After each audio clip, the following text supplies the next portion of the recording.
25η Μαρτίου σήμερα και ο ελληνισμός όλου του κόσμου γιορτάζει. Αλλά για μισό λεπτό. Τι γιορτάζουμε σήμερα? Να πέσει η εισαγωγή παρακαλώ.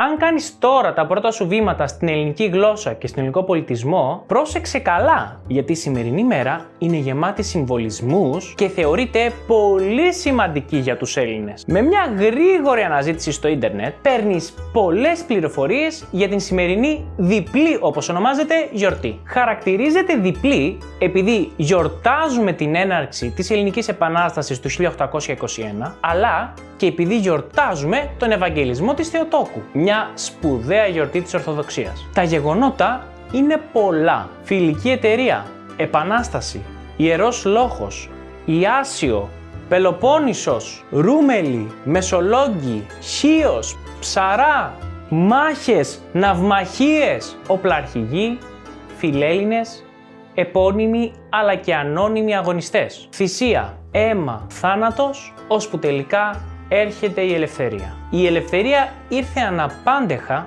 μετά από σχεδόν 10 χρόνια αγώνων και καταστροφών. Ποιος θα το πίστευε? Μια χούφτα αγρότες, ψαράδες, ναυτικοί, μικροπολιτές και έμποροι θα σήκωναν το ανάστημά τους στην πανίσχυρη μέχρι τότε Οθωμανική Αυτοκρατορία και θα νικούσαν, πετυχαίνοντας το ακατόρθωτο. Την ίδρυση του πρώτου ελεύθερου ελληνικού εθνικού κράτους στα Βαλκάνια. Η ελευθερία λοιπόν είναι μια λέξη που είναι πολύ σημαντική για τους Έλληνες, όπως δηλώνεται και από το ποίημα «Ύμνος εις την Ελευθερίαν» του Διονύσιου Σολομού, που αποτελεί και τον εθνικό ύμνο της χώρας. Ελευθερία ή θάνατος ήταν και το σύνθημα των επαναστατημένων Ελλήνων, όπως αποτυπώνεται και σε πολεμικές σημαίες του αγώνα. Η ελευθερία κερδίθηκε με ένοπλο αγώνα, ο οποίος κράτησε 9 χρόνια και οδήγησε στην ίδρυση του πρώτου ελληνικού κράτους με τα πρωτόκολλα του 1830 και του 1832. Η ελευθερία από πολύ νωρίς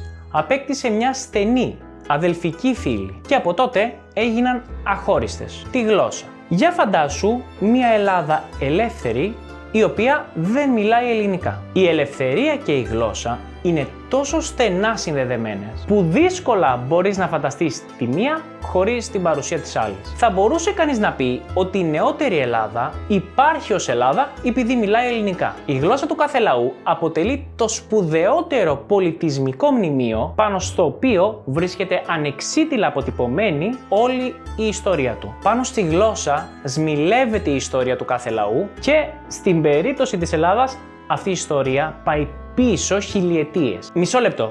Μη βιάζεσαι να θαυμάσεις το ένδοξο παρελθόν των αρχαίων Ελλήνων ποιητών και φιλοσόφων, αφού και η σύγχρονη ελληνική μας γλώσσα δοξάστηκε και αναγνωρίστηκε με 2 Νόμπελ λογοτεχνίας το 1963 και το 1979. Η γλώσσα όμως δεν έχει ανάγκη από Νόμπελ για να αναγνωριστεί η αξία της. Η ελληνική γλώσσα, όπως και κάθε γλώσσα, είναι συνυφασμένη με την ανθρώπινη ζωή. Μέσα στη γλώσσα που χρησιμοποιούμε καθημερινά μπορούμε να ανιχνεύσουμε τις πολιτισμικές αξίες και ιδιαιτερότητες του τόπου και του λαού μας. Τα ελληνικά σήμερα είναι η μητρική γλώσσα 13,5 εκατομμυρίων ανθρώπων σε όλο τον κόσμο, με διαφορετική θρησκεία, τόπο καταγωγής και κουλτούρα. Είναι μία από τις 24 επίσημες γλώσσες της Ευρωπαϊκής Ένωσης, η οποία προστατεύει και προάγει την πολυγλωσσία. Και η πολυγλωσσία, ας μην το ξεχνάμε, είναι ένα εγγενές φαινόμενο των ανθρώπινων κοινωνιών. Ελευθερία λοιπόν και γλώσσα είναι τα 2 στοιχεία που γιορτάζουμε σήμερα